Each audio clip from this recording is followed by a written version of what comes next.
Alrighty, so news of the week episode on this Saturday morning. That is, I'm doing this relatively early because I got something to do a little bit later on. So that means most likely there's going to be a lot of news that's going to be happening throughout the day. So I'll probably just save that for the next news of the week episode that I'm doing on Wednesday. But nevertheless, let us get into it because again, we got a lot of news to talk about as it is the case with the transfer window being wide open, and also the same case with the European and South American transfer window. But first, before we talk about transfer, we have a new head coach that was hired this week, as Toronto FC has hired Robin Fraser as their new head coach. Now, there has been some mixed opinion about him being back with Toronto FC. Some people like it, some people don't, because he kind of lost the locker room a little bit during his latter time with the Rapids, and things kind of got a little bit stale. But I will say that of all the head coach that TFC could have hired, I think Robin Fraser makes the most sense, considering he's been there with that club before. And while I would say that he is definitely, in terms of the quality wise, a little bit of a slight downgrade compared to John Herman, I still think that he could be the guy to lead this deep rebuild that this TFC has had. Again, they're in the first year of this deep rebuild. They pretty much have shred some contract. I know TFC fans have been very frustrated with the lack of signing that has happened. But again, this team they are in cap crunch for a bit, and that not to mention, when you make so many bad signings over the years, and how the last regime kind of set the team back years. I mean, this is of course what you're enduring. You're basically in cap hell. You're basically in a situation where you're just trying to clean up the mess. Though again, last year they did show some progression under John Herman, even though it kind of led to them not making the playoffs on the well, not the final day, but for them it was the final day because they were the only team that didn't play on decision day. And not to mention John Herman letting go because of a certain situation that involved with drone spying in the Canadian Soccer Association. But I think Robin Fraser will be a good fit, probably for a couple of years before things maybe could get stale, just like he did with the Colorado Rapids. Now, speaking of head coach, so one of the biggest hotly head coach that has been touted for this offseason is Jim Curtin. I've even mentioned, I wouldn't be surprised Jim Curtin might get another job somewhat there. But now he's saying that he's not interested in terms of jumping back into the head coaching role in MLS yet. He says that he's probably going to take times away from his family and won't come back at least until the summer happened. And this of course makes sense. I think with Jim Curtin being a head coach of a team for such a long time. I mean, he was with the Union for 10 plus years now. You just kind of had a sense that he may be thinking about needing a break there, and that as much as I know there's a lot of teams that are looking to try to get the service of Jim Curtin. I'm gonna be interested that once we get into next season, and once we once again start to see the firing happen, because we know that in the world of MLS, with the way that it's so highly volatile in terms of the coaching rim right now in MLS, that there's going to be some teams that not only will not hesitate in terms of fire their head coach, but they will know that Jim Curtin is definitely right around the corner of potentially being the new head coach of their team. But as of now, he says that he's going to take a bit of an absence to leave, and that most likely it might take him a couple of months or even up to a year before he might be back in terms of being a head coach in MLS. And once he does announce his return, oh boy, you better believe there's going to be a lot of suitors that is looking to get his service. Now, moving on in terms of top out signings that has happened. So we had a blockbuster signing, and it's actually involved the San Jose Earthquakes. I mean, how many times I've said blockbuster signing and the San Jose Earthquakes in the same name? Not very often. And for once, they actually are not decided to do a blockbuster signing or a trade with the New England Revolution, as they pretty much been doing throughout the season. They decided to acquire Chicho Arango in exchange for $1.5 million general allocation money and an international spot to RSL. Now, one thing I will say about this signing is that, as much as I know a lot of Quakes fans are excited about this signing, I would say this is a bit of a gamble in my opinion. I mean, I know this might be an unpopular opinion, and the reason why I say it's a bit of a gamble is the fact that what kind of Chicho Arango are we gonna get? What kind of Chicho are we getting? Are we getting the Chicho from the first half of the season that was literally on his way to win the Golden Boot with the amount of goals that he scored, or are we gonna get the Chicho from the second half of the season where, yeah, whatever he did doing the 4 game suspension. Really just not only messed up his mentality, but just got to a point where he started to complain more and more. And whether or not I think is that something to do with him not seeing eye to eye with RSL, especially with Pablo Mastroeni. I've heard rumor that they doesn't seem like they see an eye to eye at time as well. So now he gets a change of scenery, and that especially with him being a little bit ill disciplined, especially to the locker room itself. That's going to be something that Bruce Arena will have to try to clean it up. And if there's one guy that I can trust that can definitely iron that one out, it's Bruce Arena. He is a leader of man. He is a guy that can definitely clean up some locker room dysfunction. So I do trust the fact that he will do it, and I do trust the fact that Chicho Arango would get himself back to form. Because if he does get himself back to form like he did with RSL, and like what we think he should be, I mean, he's too good of a talent to be what we saw in the second half of the season with RSL. At $1.5 million allocation money and an international spot, that is going to be go down what might be the biggest steal in terms of this off season. Because with the production that he did in the first half of the season, there is no way in world he should be exchanged for 1.5 million general allocation money and an international spot. But again, because of his attitude to problem that he has had in the second half of this season, and he's not really the best when it comes to locker room present. It is going to be interesting to see whether or not if he can get himself back to form. So again, as much as Quakes fans are very excited, I am definitely going to be cautiously optimistic about Chicho Arango. If he is going to start banging the goals and look like his old self, then again the Quakes have probably got the best number nine that they have had. And since a certain Chris Wondolowski was on this team, heading into this season. Now, DC United, they have signed South Korean goalkeeper Kim Jun-hong from Jeonbuk Hyundai Motors. So this is a rumors I mentioned a couple of News of the Week episode before, and it seems like indeed the signing has gone through. And again, good luck to him because unless if DC is going to improve their defense, which it's in a way they kind of did a little bit. He is going to be facing a firing squad because again, one of the problems for DC last season is that they had an absolute horrendous defense, and not to mention their goalkeeper was mediocre at best with Alex Bono. It's no wonder why they conceded among the most goal in the Eastern Conference and in MLS in general. So yeah, we'll see whether or not if he's gonna be good, and whether or not again I don't usually see a lot of Korean player in this league. Well, we have seen some, but not as much as I think we should be, and especially Asian goalkeeper too. Yohei Takaoka definitely started that trend of Asian goalkeeper, and we're gonna see another Asian goalkeeper in this case, and let's just hope he's gonna be just as good as Takaoka, who has been solid for Vancouver ever since he came in between the stake.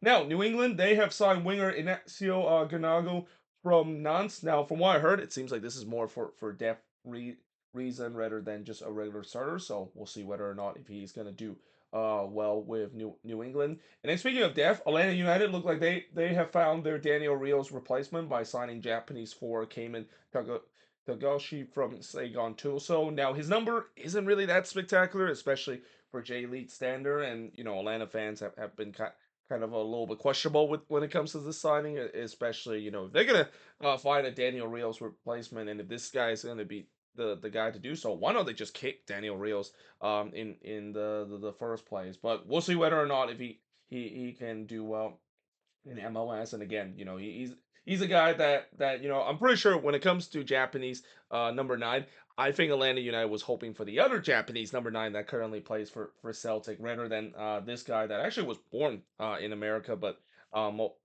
spent most of the time playing in Japan. And again, not really spectacular number. And again, for a backup option, yeah, I feel like they could have done better. And if this is the option they did, they should have just kept Danny Rios in the first place. Now, moving on to talk about some big sales that has happened. So while there's been some big signings, we also have some big transfer sales that involve. And remember, I talked about how Coco Carrasquilla is on his way to potentially move to Pumas. Well, I was not expecting that this deal was going to done so quickly. In fact, it has now done as the Houston Dynamo has officially sold Coco Carrasquilla to Pumas. Now, I'm not sure exactly how much the amount is. They didn't publish in terms of how much the amount is, and I think they're still kind of finalizing that deal. But it's probably going to be a hefty amount, and this is a huge loss for the Houston Dynamo. I mean, I already talked about this offseason losing Hector Herrera, and now they lose another key player and a really just I think right now the only difference maker on this Dynamo team in Coco Carrasquilla.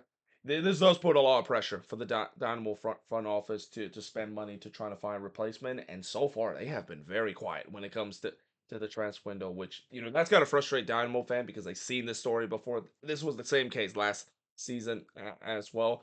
I'm pretty sure Dynamo fans are not going to be waiting until the summer transfer window to get to it because right now, when you look at this team, to remove Coco Carrasquilla and remove Ache into the roster, yeah, unless if Ezekiel Ponce can do it on his own, there's going to be a lot of question with this Dynamo team, and this Dynamo team might take it even a bigger setback than they did in the previous season as well. But the good news is, again, the Dynamo did the thing that they had to do. I mean, we knew that they had to cash in on the Coco Carrasquilla uh, money. And again, I think it's a little bit sooner than I thought it was going to be, and we'll see whether or not if they can use that amount to potentially replace him. By the way, I also spelled Coco Karaski name wrong. There's no S in that name. That is. And then RSL has indeed transferred Matt Crooks to Hull City. So again, again, I mentioned before I was a little surprised that they moved him on relatively quick, but I guess that it feels like he wasn't really kind of part the plan in the near future as part of those summer signings that they had that and they got a good amount off of that. They'll probably just decided to cut their losses. And not to mention, for this RSL team, now that you also lose Chicho Arango, and as I mentioned a little bit later, there looks like they're gonna lose one of their goalkeeper as well. This is very interesting to see RSL really started to kind of almost go through a bit of a transitional period. I mean, I can understand it in a perspective because last year that was probably the best RSL team that they had in recent times, and the fact that that team did not perform whatsoever and got in a first round exit, and we've seen this happen with this team for the past couple of years. It looked like a hard reset we'll have to do, and where we're definitely seeing it with this team. But now it's all about whether or not if they can replace those talent, and not to mention. I know that they'll say that, well, we've done our business in the summer transfer window, and we're really hoping that those players are going to do so. Well, they could, but I think it would be better if they would find themselves some replacement for some of these players that they lost. And again, losing Chicho Arango, that is a huge one. And I know he was not the same player as he was in the second half of the season. But again, unless if some dysfunctional has really happened, that is a huge loss for a guy that was a real difference maker and was playing MVP level in the first half of the season. And then the Seattle Sounders, they have signed João Paulo to a new contract extension. Not a big surprise because he's a big leader to that midfield, and even though he is starting to become a little bit of wash, double low, but getting older there, he still can be a recent depth piece and a great locker room present as well. I remember when the Sounders had João Paulo a couple of years ago. When he's not on the pitch, this Sounders team just does not look the same. Now lately, they didn't really have to rely on him as much as he is, especially now that he's getting a little older. But to sign a new contract extension, a new 1 year deal, I think they're rewarding their one of their longtime player and their leader to have one last go, and maybe the Sounders once again maybe have one last go in terms of this current core that they currently have. Now, moving on in terms of talk about transfer rumors, and of course we always start with San Diego FC because it's always interesting to see who San Diego is gonna add in terms of their expansion roster. Well, they're looking to add Finnish midfielder Oni Valakari on loan from Paphos FC. Now he's a guy that is a midfielder, but he has scored a bunch of goals for his team, and he is also a Finnish international as well. He has a here dozen caps with the Finnish national team, so he's a guy that definitely has some pedigree to be a good player. And some might say he is a guy that could be having that very Robin Lud kind of type of player. Though again, it's gonna take a lot for him to reach that level because Robin Lud, one of the most underrated midfielder in this league itself. But yeah, we'll see how he's going to do it. Especially, yes, he scored a lot of goals with his club, but his club plays in the Cyprus League, and I'm pretty sure the Cyprus League is not as competitive as we would see in MLS in terms of quality. And then the Seattle Sounders, they're also close to signing Paul Arriola from FC Dallas. So the Sounders continue their raid in terms of getting Dallas player, and also kind of assemble a former Gold Cup team, because what they have now got Jesus Ferreira, Paul Arriola, Jordan Morris, and Christian Roldan. All those guys used to be with the U.S. men's national team, or at least on the fringe of the U.S. men's national team, that is. But apparently, it seems like the deal is going to be the trade that they're gonna get is I think around 100,000 JR allocation money, which doesn't seem like a lot, but this feels like it's a salary dump for FC Dallas. Paul Arriola, as much as he was okay with Dallas, I think the contract that he was earning was not uh was not justified in terms of the production that he brings. He takes up a lot of that cap that Dallas, of course, has had. But now that it frees up that spot, they can basically make some more flexible signings, which they have already done throughout this offseason as well.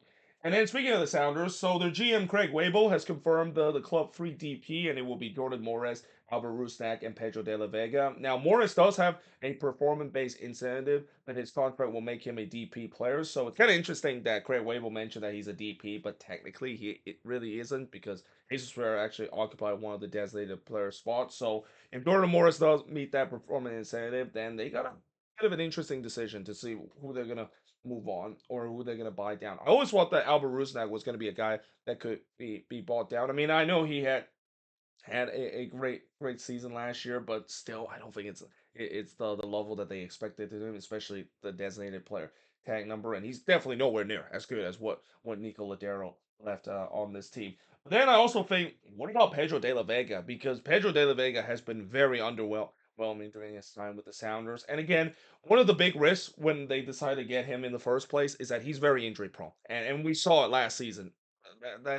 Those injury Chrome issue popped up, and he was pretty much out for more times than he's actually on the pitch. So you're getting to a point where, if he does not perform again this season, you have to move on from him, because that you do not want to have a player that's not performing and is sitting in one of the DP spot. And I also have heard some Sounders fans, they're very underwhelming when it comes to all these DP signings. This team used to have the likes of Obafi and Martins and Clint Dempsey, all those great DP kind of players that used to play for the Sounders team. So to go from that to this now, I mean, I can understand why Sounders fans are a little bit underwhelming. But yeah, we'll see how these DP that the Sounders are going to work around is gonna how, and the restructuring is gonna go. I have a feeling one of those three DP player could potentially be bought down, or maybe even sold as soon as the next summer transfer window, or even the next offseason as well.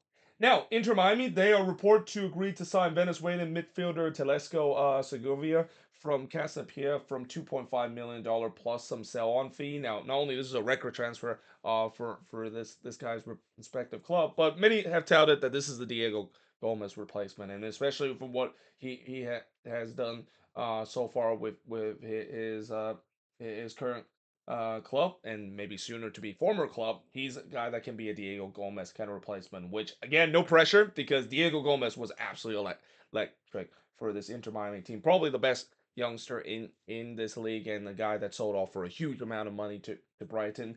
Yeah, that's a huge shoes to for him to fill, and we'll see whether or not if he can fill that shoes. And then LAFC is also nearing a deal to sign defensive midfielder Igor Jesus from Estrella Amadora. Now, what's kind of interesting is I think the Galaxy was originally rumored to sign him, and now it seems like he's joining the other LA team. So, yeah, that's kind of interesting, but still, we'll see whether or not this deal would be done. I'm assuming this might be the replacement for Ilie, but at the same time, he is a young player. He's probably going to be just more for depth than a regular starter, but we'll see whether or not if that is the case.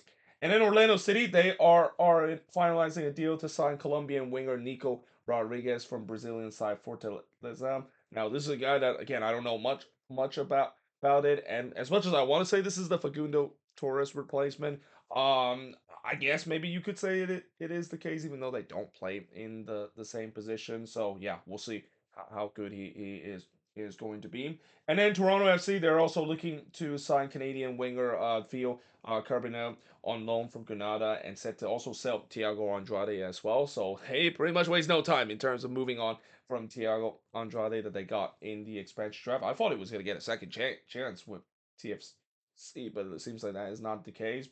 But yeah, getting a guy that I don't know too much about whether if he's good or not. And again, I know TFC fans are very frustrated in terms of the lack of signings that has happened.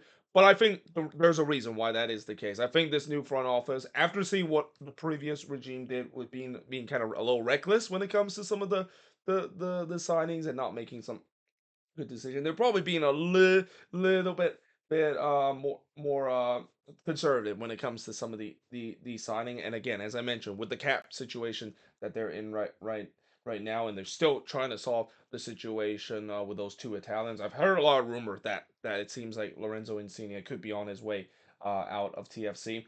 That's something that they're gonna have to address before they continue this deep rebuild that they are enduring that again took a major setback when John Herman departed this team. And then Sporting KC, they're also on verge to sign Mason Toy as a free agent. So again, I don't know. This is kind of the Alan Polito replacement. Mason Toy is a guy that during his time with Minnesota and how the hype train was there when he played very well. Well, it didn't quite work out. Then he went to Montreal, played very relatively well in the beginning, and then kind of fall apart a little bit. Even during his time with the Timbers, he was more of a fringe player. So yeah, his career has kind of becoming a bit of a journeyman kind of career, and it's kind of sad to see because as a Loons fan, I was expecting Mason Toy to have a lot of potential. So even as big of a potential of being on the U.S. men's national team with how good he is, and eventually Minnesota was going to sell him for a big amount of money to a European team. But again, it just really never happened. And again, it all traced back to that injury that he suffered before the MLS's back tournament, where he just never looked like the same player than he was when he burst into the scene. Because the Mason Toy that was when he burst into the scene was just such an electric player and a guy that I thought maybe the U.S. had found themselves a number nine in the future, and it just didn't really quite work out. And then speaking of guy that used to be on the national team, but seems like probably that chance has sailed, is Eric Wilson. So it looks like Charlotte FC is looking to sign him from the Portland Timbers in exchange for 100,000 general allocation money. And for Eric Wilson, it's kind of tragic to see how his career has gone because we know he's a guy that has a lot of potential, and I can definitely see that he has national team quality. But injuries has really kind of set him back. In fact, injuries is kind of really the reason why he's kind of circling the wagon lately. But yeah, with him going to a new club, and if he can stay healthy, he can definitely be one of the better midfielder in this league. And I think Charlotte has got a really good player if they indeed are going to sign him. And then there is also more reports suggesting that Alan Velasco is indeed on his way to Boca Junior with a 4-year contract. So yeah, it seems like Dallas have made their decision. They're following the same route that the Dynamo has made, where you know what, this deal is too good to pass up, so they're gonna decide to sell him. And again, the original offer was $10 million. That is a lot of money for and money that it's hard for any team to pass up, especially even though they will lose their main number 10. He's a guy that came off of a torn ACL injury and didn't really quite look the same as he is. So they might have just said, well, let's cash it now, or else his value is going to go lower if he is not going to look like the same player that he was before that torn ACL injury. So yeah, again, it's a good business for Dallas, but also they'll need to find a way to find a replacement because that's again just like what I said about the Dynamo losing Coco Garcia, who could be a difference maker. Dallas losing Alan Velasco, who has really been a difference maker before that torn ACL injury, except for that's going to be someone that they will have to replace. And then RSL is report to sell Gavin Beavers to Bromby. So again, the fire sale of RSL kind of continued. Now this one kind of makes sense because for Gavin Beavers, he's been battling the goalkeeping position between him and Zach McMath. It seems like Pablo Mastroeni, it was kind of a revolving door in the goalkeeping spot, whether it's Beavers in goal or McMath being in goal. And at times Beavers was good.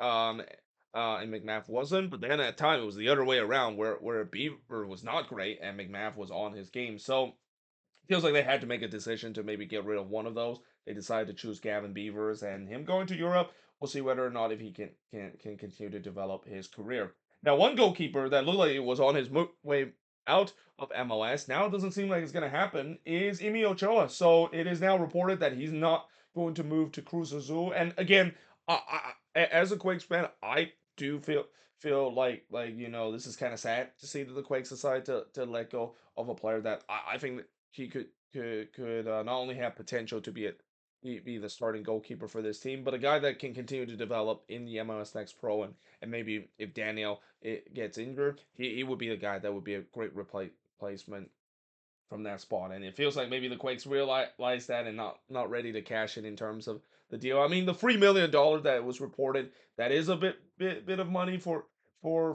a youngster that haven't got a lot of MLS minutes. But I do think that he can be better, and that once he does get regular starting minutes, I think that price is going to drive up, and that again, not to mention if the Quakes does move on from Emi Ochoa, who do they have in terms of the second option? Because when you look at the second option, they don't really have a lot of guy that is out there. I don't JT Marskowski, I don't think he's no longer on this team. Jacob Jackson obviously got picked up by San Diego FC. So again, he's really kind of the only second choice option unless they decided to go into the window to sign a backup goalkeeper, especially an unproven backup goalkeeper, knowing this team's past in terms of signing backup goalkeeper, that is. And then finally, the last news of this News of the Week episode, we conclude by saying DC United is set to sign Randall Leao hours after his departure from Nashville SC. Now, this is kind of interesting because I thought Randall Leao was probably going to go back to Costa Rica, but it seems like another MLS team is looking to try and to get him. And when Randall Leao came to Nashville, he was a very dynamic player. Guess what really ruins him? You guessed it. It's injuries. Injuries has really kind of ruins him to a point where he just really never looked the same after he suffered those injuries, and kind of got dropped down to the pecking order to a point where he wasn't even playing for this Nashville team for a very long time. So he gets a second chance now going to DC United, and we'll see whether or not if that would turn out to revitalize his career and rediscover that good form that he had when he came to Nashville as part of that expansion team a couple of years ago.